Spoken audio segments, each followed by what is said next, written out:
Maybe not even Ding Junhui realized it at the time, but this 147 was about to do far more than light up the scoreboard. It would take him past Ronnie O'Sullivan's record. A long red, a huge angle, cue ball round 2 cushions, landing perfectly on the black. One shot, and suddenly the whole arena felt different. Because from that moment on, Ding was no longer just a gifted teenager from China. At 19 years and 288 days old, he became the youngest player ever to make a televised maximum break. It was the first 147 of his professional career. But the most interesting part was not just the break itself, it was the atmosphere around it. As Ding kept knocking in red after black, and the possibility of a 147 became real, the room did not instantly explode. There was no wild roar, no immediate wall of applause. Instead, there was that very British hush. It was not that the crowd failed to understand the moment, it was that many of them were still struggling to believe that a 19-year-old from China could really pull this off on one of the sport's grandest stages. And what we've seen the last few frames. This was the 2007 Masters at Wembley. Back then, the tournament was still a stage dominated by established stars. Before Ding, the Masters had seen only one maximum break. Even O'Sullivan, for all his genius, had not made one there at that point. From his black. 33.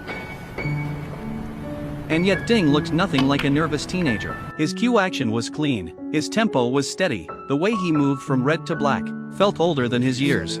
The split on the pack said everything. No panic, no hesitation, no playing safe just because of the occasion. It was a young player showing complete trust in his judgment and his nerve.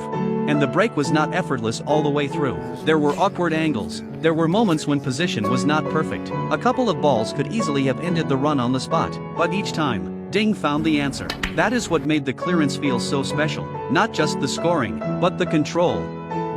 For the next few years.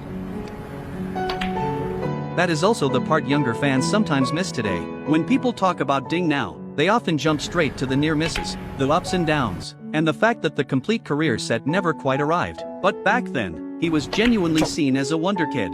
He had already won the Asian Championship as a teenager. He had taken the World Under-21 title. In 2005, he beat Steve Davis to win the UK Championship, becoming the first player from outside the British Isles to lift that trophy. Then in 2006, he beat O'Sullivan 9-6 in the Northern Ireland Trophy final. By the time he arrived at Wembley in 2007, he was not just one for the future, he was already changing the shape of the sport.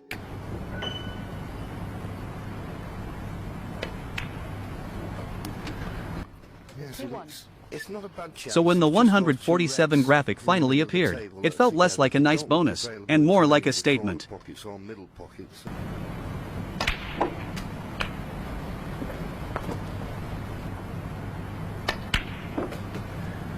'89. Once again, not got the ideal angle to play that cannon.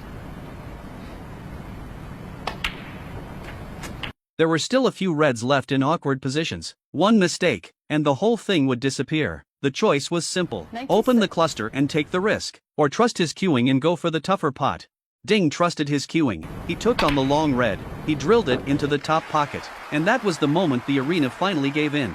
The applause came properly then, because everyone knew what they were watching. This kid from China was not just hanging around the elite, he belonged there.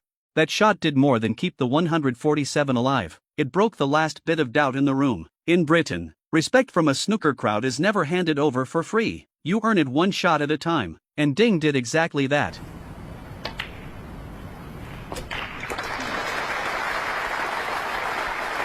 Underhits it, but it's not that bad.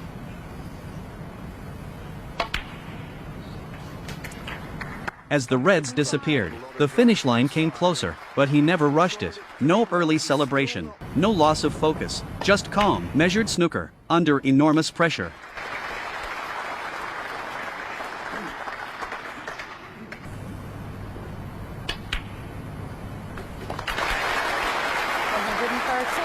Leaves an angle on this black. Trace aside, taking it perfect on the yellow. And this is perfect because the yellow just wasn't on its spot. Made it slightly awkward, couldn't have played it better. 122. Well, 125. Yes, it's a test of nerve now. Most challenges. 129.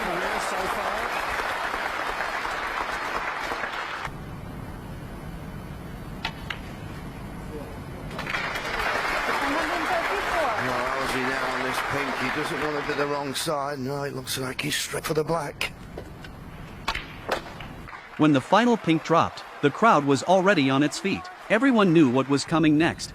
Black ball, potted, and the place erupted. The second 147 in Masters history, the youngest televised maximum ever, the first maximum break of his professional career, all of it, in one remarkable night. And remember, the story did not end there. Ding went all the way to the final that week, becoming the first Asian player ever to reach a Masters final. He lost to O'Sullivan in the end, but by then the point had already been made. Britain knew exactly who Ding Junhui was.